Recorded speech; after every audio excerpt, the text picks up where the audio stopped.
Hello everyone, welcome to gateway classes. AKTU BTech first year 2026-27 का syllabus जो change हुआ है एकेटीयू की ऑफिशियल वेबसाइट पे अपलोडेड है और उस नए सिलेबस के हिसाब से हमने गेटवे क्लासेस एप्लीकेशन में आपको बीटेक फर्स्ट ईयर के कोर्सेज प्रोवाइड करा दिए हैं। सभी ब्रांचेस के लिए आपको कोर्सेज मिल जाएंगे एप्लीकेशन के अंदर। जब आप एप्लीकेशन में विजिट करेंगे तो वहां पर आपको दो टाइप के कॉम्बो दिखाई देंगे। पहला सेमेस्टर वन का, जहां पर सेमेस्टर वन के सारे सब्जेक्ट्स आपको मिलेंगे। दूसरा जो कॉम्बो होगा वो होगा semester one plus semester two, पूरे साल भर का। तो वहां पर पूरे सेम वन सेम टू के सारे सब्जेक्ट्स आपको वहां पर मिल जाएंगे। My name is Mahendra Singh Tomar और मैं आपको बीटेक फर्स्ट ईयर में एज पर न्यू सिलेबस आपको सब्जेक्ट पढ़ाने वाला हूं। क्या सब्जेक्ट का नाम है बेटा? FME, that is fundamentals of mechanical engineering. सभी ब्रांच के सभी स्ट्रीम के स्टूडेंट्स को ये सब्जेक्ट पढ़ना है। या तो सेमेस्टर वन के अंदर आप पढ़ेंगे या फिर सेमेस्टर टू के अंदर पढ़ेंगे। जो स्टूडेंट्स सेमेस्टर वन के अंदर इस सब्जेक्ट को पढ़ रहे होंगे तो उनके लिए कोड रहेगा AME 101A और सेमेस्टर टू के लिए कोड रहेगा AME 201A। इससे पहले जो सिलेबस हुआ करता था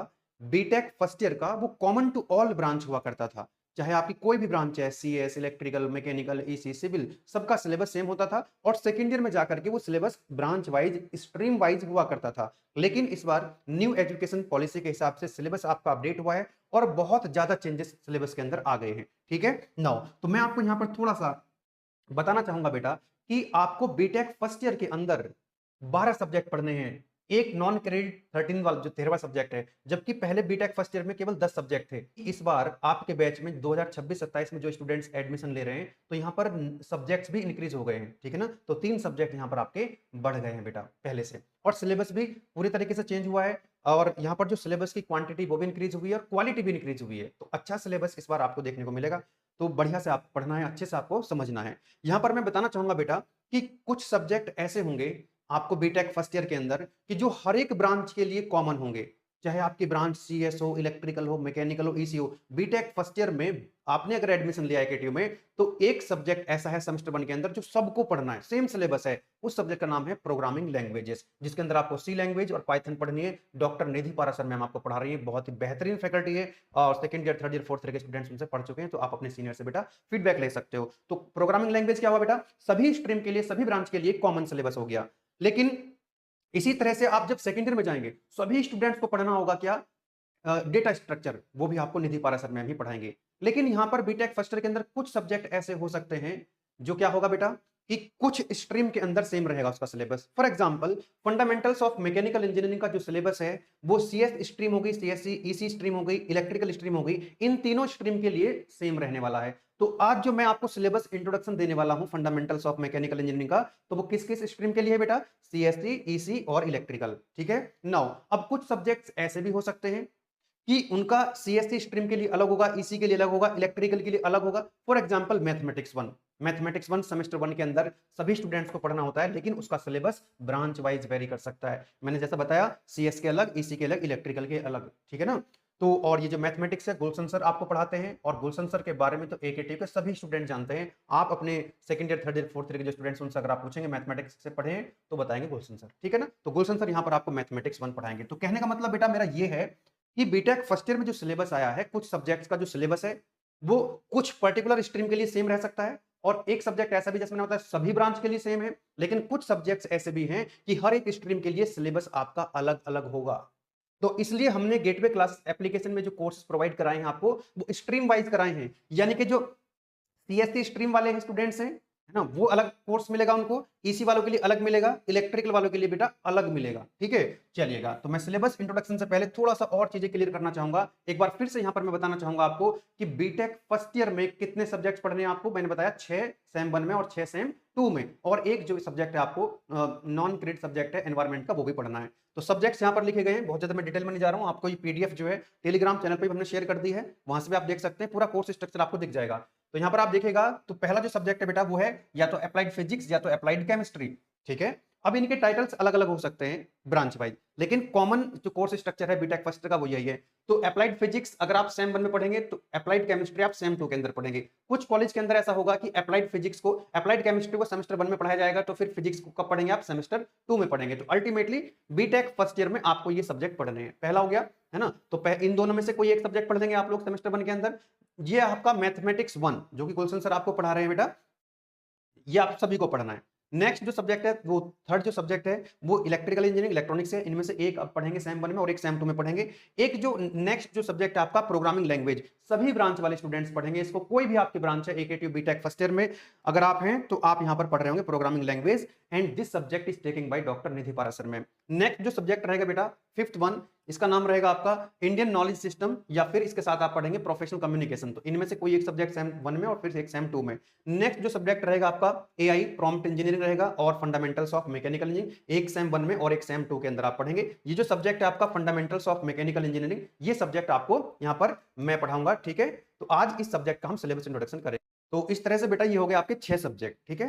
6 सब्जेक्ट आप सेम 1 में पढ़ेंगे और 6 सब्जेक्ट आप सेम 2 के अंदर पढ़ेंगे। बाकी यहाँ पर लैब है, फिजिक्स पढ़ोगे तो फिजिक्स की लैब होगी, केमिस्ट्री पढ़ोगे तो केमिस्ट्री की लैब होगी। यहाँ पर नंबर ऑफ यहाँ पर आपको क्रेडिट्स लिखे हुए हैं हर सब्जेक्ट के, यहाँ पर टोटल मार्क्स लिखे हुए हैं, ये एक्सटर्नल है और ये इंटरनल है। तो आप पूरे का पूरा कोर्स स्ट्रक्चर यहाँ पर देख सकते हैं, ठीक है। तो यहाँ पर इलेक्ट्रिकल पढ़ोगे तो इलेक्ट्रिकल की लैब करेंगे आप, इलेक्ट्रॉनिक्स की लैब है, यहाँ पर कैड की लैब है और यहाँ पर आप देख सकते हैं। तो टोटल मिलाकर के सेमेस्टर 1 के जो सब्जेक्ट क्रेडिट रहेंगे 21 रहेंगे, टोटल मार्क्स 900 रहेंगे, एक्सटर्नल 570, इंटरनल 370। इसके बाद यहाँ पर आप देख सकते हैं लैंग्वेज लैब है, एनवायरमेंट एंड सस्टेनेबिलिटी। ये जो आपका मैं बता रहा था जो 6+6 तो ये हो गया 6 सेमेस्टर 1 में 6 सेमेस्टर 2 में, और ये जो सब्जेक्ट है आपका एनवायरमेंट एंड सस्टेनेबिलिटी, तो ये नॉन क्रेडिट सब्जेक्ट है। यहाँ पर देखेंगे तो कोई इसका क्रेडिट नहीं है, लेकिन इसका पेपर होगा बेटा आपका वो 70 मार्क्स का पेपर इसका बाकी की तरह इसका भी होगा, लेकिन इसके क्रेडिट पॉइंट्स नहीं होंगे, ठीक है। पास करना इसको भी जरूरी है। तो ये सब्जेक्ट भी हम आपको फ्री ऑफ कॉस्ट प्रोवाइड करा रहे होंगे। चलिएगा, तो सेमेस्टर 1 के सब्जेक्ट मैंने आपको बता दिए। ये सेमेस्टर 2 का जो है ये सेमेस्टर 2 के हैं। तो जैसे यहाँ पर आप देखेंगे फिजिक्स और केमिस्ट्री में से एक पढ़ चुके होंगे कोई सा, दूसरा यहाँ पर आप सेमेस्टर 2 में पढ़ेंगे। तो पूरे का पूरा उसी तरीके से है, बस यहाँ पर क्या आ जाएगा अप्लाइड मैथमेटिक्स की जगह अप्लाइड मैथमेटिक्स 2 आ जाएगा। जहां पे क्या लिखा हुआ था प्रोग्रामिंग लैंग्वेज की जगह आ जाएगा एसेंशियल ऑफ डेटा स्ट्रक्चर आ जाएगा। बाकी पूरा कोर्स स्ट्रक्चर क्या है सेम रहने वाला है। तो यहाँ पर मैंने हाईलाइट कर दिया है बस यहाँ पर ये क्योंकि ये जो मैंने हाईलाइट किया है ये कंपलसरी, ठीक है।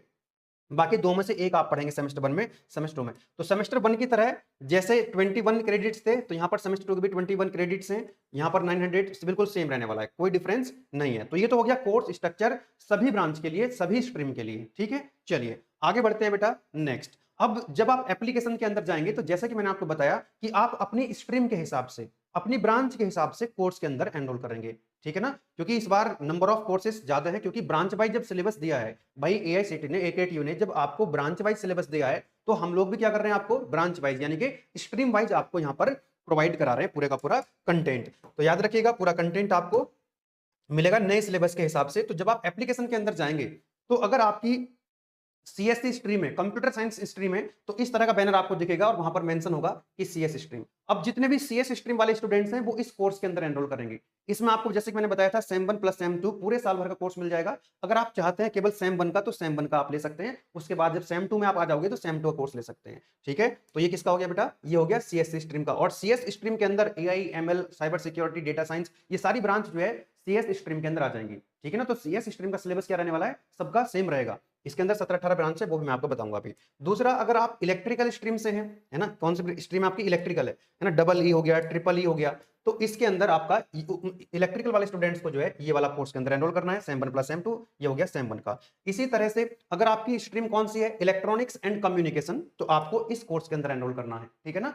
एक बार जब आप कोर्स के अंदर एनरोल कर लेंगे ना, तो फिर किसी तरह कोई कंफ्यूजन आपको बचेगा नहीं। आपकी ब्रांच के आपकी स्ट्रीम के हिसाब से ही वहां पर आपको कंटेंट मिलेगा, ठीक है ना। चलिएगा, ये हो गया सेम 1 प्लस सेम 2, ये हो गया सेम 1 का। इसी तरह से अगर आपकी ब्रांच है सिविल इंजीनियरिंग, तो सिविल इंजीनियरिंग के लिए भी है ना, इसके 2 ब्रांच आती है इसके अंदर, सिविल इंजीनियरिंग और ईएनवी, है ना, तो ये ले सकते हैं। लास्ट में यहाँ पर आप देख रहे हैं मैकेनिकल इंजीनियरिंग। अगर आपकी स्ट्रीम मैकेनिकल है, इसके अंदर भी 4-5 ब्रांच आती है। तो मैकेनिकल स्ट्रीम अगर आपकी है तो आप इस कोर्स के अंदर एनरोल करेंगे, राइट। ये हो गया सेम 1 का। तो आपकी चॉइस है, आप सेम 1 का भी ले सकते हैं और आप सेम 2 का भी ले सकते हैं पूरे साल भर का। सेम 1 की जो वैलिडिटी रहती है वो सेम 1 के लास्ट पेपर तक रहती है, और सेम 1 प्लस 2 की जो वैलिडिटी रहती है कोर्स की वो पूरे साल भर की, यानी कि सेम 2 जब तक कंप्लीट नहीं हो जाता तब तक रहती है, ठीक है। आप अगर प्राइस जानना चाहते हैं बेटा, तो यहाँ पर आप देखिएगा ये जो सेम 1 है, सेम 1 का जो कॉम्बो है उड़ान, देखिए फर्स्ट ईयर का जो बैच है हमारा उड़ान बैच 2.2 है।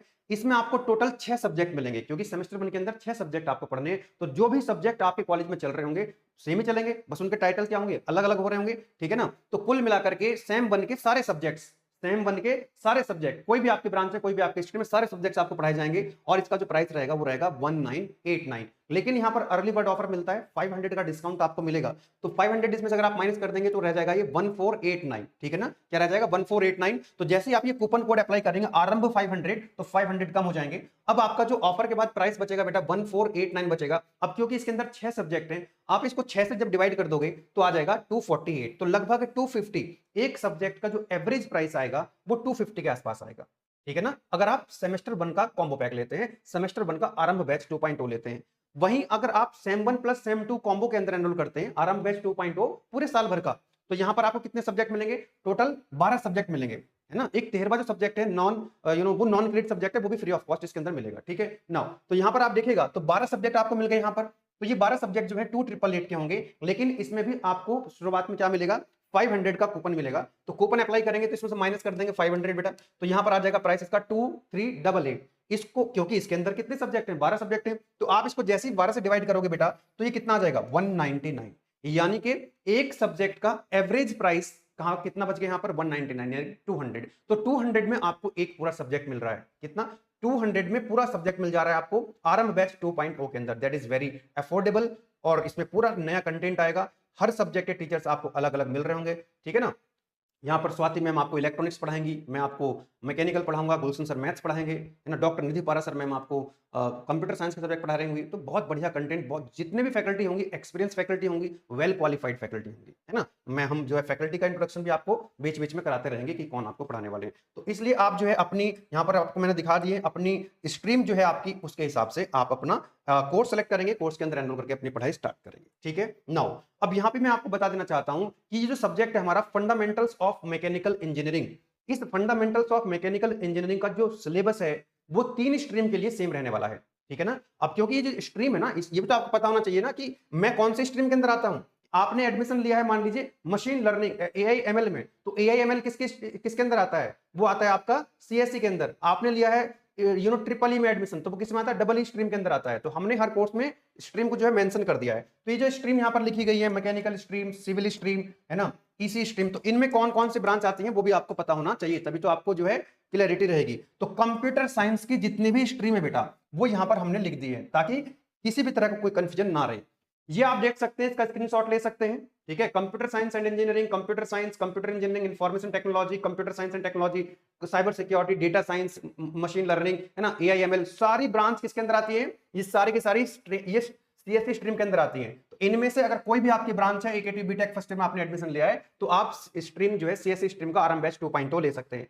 इसी तरह से यहां पर आप देख सकते हैं, ये है आपकी EC stream, electronics and communication. तो इसमें 6 ब्रांच आती है ना, आप देख सकते हैं, electronics engineering, electronics and communication engineering. तो ये सारी की सारी ब्रांच किसके अंदर आ जाएंगी, ये आ जाएंगी इसी स्ट्रीम के अंदर। तो आपको इसी स्ट्रीम का कोर्स लेना है।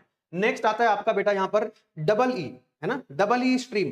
तो डबल ई स्ट्रीम में कौन सी आती है, डबल ई आ गया, यहाँ पर देखो ट्रिपल ई भी आ गया, और यहाँ पर इलेक्ट्रिकल एंड कंप्यूटर इंजीनियरिंग, है ना, ईसीई भी आ चुका है। तो ये 3 ब्रांच आती है इसके अंदर। तो आप डबल ई स्ट्रीम के स्टूडेंट हैं तो आपने डबल ई का जो कोर्स लेना है, ठीक। इसी तरह से मैकेनिकल का मिलेगा आपको, इसी तरह से आपको सिविल का भी मिलेगा। चलो जी, अब कोर्स के अंदर क्या मिलने वाला है आपको, उसके कोर्स के फीचर्स एक बार देख लीजिएगा, क्योंकि आप फर्स्ट ईयर के स्टूडेंट्स हैं तो इसलिए एक बार बताना बनता है, ठीक है। बाकी आप सेकंड ईयर थर्ड ईयर वाले स्टूडेंट से हमारा फीडबैक ले सकते हैं। आपको जो है पूरा कंटेंट मिलेगा एकेटीयू के नए सिलेबस 2026-27 का जो नया सिलेबस आया है as per new education policy, तो उसके हिसाब से पूरा कंटेंट मिलेगा। क्या मिलेगा आपको कंटेंट के अंदर, आपको हर एक सब्जेक्ट के अंदर यूनिट डिटेल्ड लेक्चर्स मिलेंगे, यूनिट वाइज 1 शॉट रिवीजन आपको मिलेगा वहां पर, ताकि आप फास्ट में रिवाइज कर सकें अपने जो इंटरनल एग्जाम्स होते हैं, पीओटी होते हैं, या फिर आपके सेमेस्टर एग्जाम के अंदर।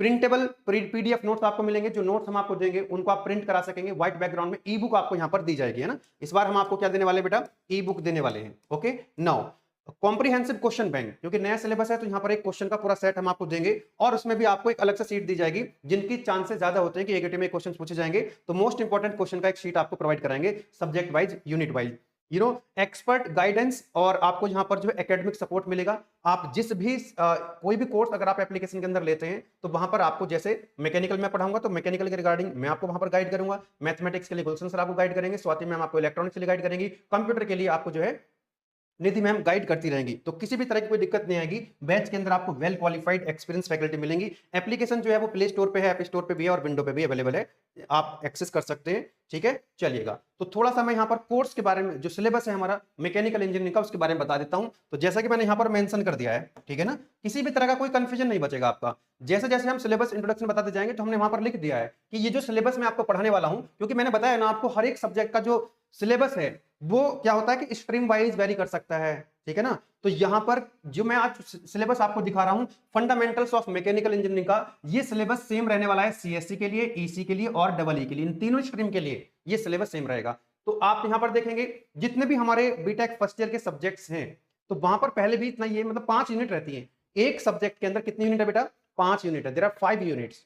और यहां पर हर एक यूनिट से बराबर बराबर मार्क्स का पूछा जाता है। जैसे यूनिट नंबर 1 है, ये इसका 20% वेटेज है। यूनिट नंबर 2 का 20% वेटेज, 3 का भी 20% वेटेज है। यूनिट नंबर 4 का 20% वेटेज, यूनिट नंबर 5 का भी कितना है? 20% वेटेज है। तो इस तरह से अब यहां पर थोड़ा सा अगर हम नजर डालें बेटा कि यूनिट नंबर 1 में आपको पढ़ना क्या है। यूनिट नंबर 1 के अंदर आपको पढ़ना है engineering mechanics and strength of material के बारे में, और इसके बेसिक्स पढ़ने हैं। ये ध्यान रखना कि ये बड़ा इंपॉर्टेंट हो जाता है और यहीं पर टीचर का एक्सपीरियंस काम आता है, क्योंकि नया सिलेबस आपका आया है तो कितना आपको पढ़ाना है। क्योंकि ये जो इंजीनियरिंग मैकेनिक्स है ये अपने आप में एक पूरा सब्जेक्ट है।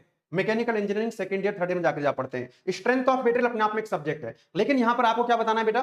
केवल और केवल बेसिक्स यहां पर पढ़ने हैं। तो ये डिसाइड करना है कि सिलेबस के हिसाब से आपको जो है कितना पढ़ाना चाहिए। ऐसा नहीं कि हम बहुत एक्स्ट्रा नहीं पढ़ाएंगे और आपको कम भी नहीं पढ़ाएंगे, बिल्कुल जो आपके सिलेबस की रिक्वायरमेंट होगी हर एक सब्जेक्ट के अंदर उतना आपको पढ़ाया जाएगा। तो यहां पर हम पढ़ेंगे इस यूनिट के अंदर कि फोर्स कितने टाइप्स के होते हैं, उनका इफेक्ट्स क्या आता है, कॉन्सेप्ट ऑफ स्ट्रेस स्ट्रेन, आपने 11th के फिजिक्स में पढ़ा होगा हुक्स लॉ के बारे में, स्ट्रेस और स्ट्रेन के बारे में, तो वो टॉपिक्स यहां पर हम पढ़ेंगे। बीम्स के बारे में पढ़ेंगे। आप स्ट्रक्चर्स देखते हैं तो वहां पर जो लोड को कैरी करते हैं ना, जो हॉरिजॉन्टल मेंबर्स होते हैं उनको हम बीम कहते हैं, जो वर्टिकल मेंबर्स होते हैं उनको हम बीम कहते हैं, सॉरी जो हॉरिजॉन्टल होते हैं उनको ऐसे बीम कहते हैं और जो इनको कॉलम कहते हैं। तो यहाँ पर हम बीम के बारे में पढ़ेंगे, टाइप्स ऑफ लोड के बारे में पढ़ेंगे कि पॉइंट लोड क्या होता है, यूडीएल क्या होता है, यूनिफॉर्मली डिस्ट्रीब्यूटेड लोड। अगर मैं अपना जो वेट है, मैं अगर अपने पैर के अंगूठे पे खड़ा हो जाता हूं तो पॉइंट लोड बन जाएगा, यानी कि मेरा जो लोड है, मेरा जो वेट है वो पॉइंट पर कंसंट्रेट हो गया है। वहीं पर अगर मैं बेड पर लेट जाता हूं तो लोड क्या हो गया? डिस्ट्रीब्यूट हो गया। तो ये हम चीजें यहां पर पढ़ रहे होंगे। इंजीनियरिंग मटेरियल्स हम लोग पढ़ेंगे, ठीक है, जैसे मेटल्स क्या होते हैं, पॉलीमर्स क्या होते हैं, सेरेमिक्स क्या होते हैं,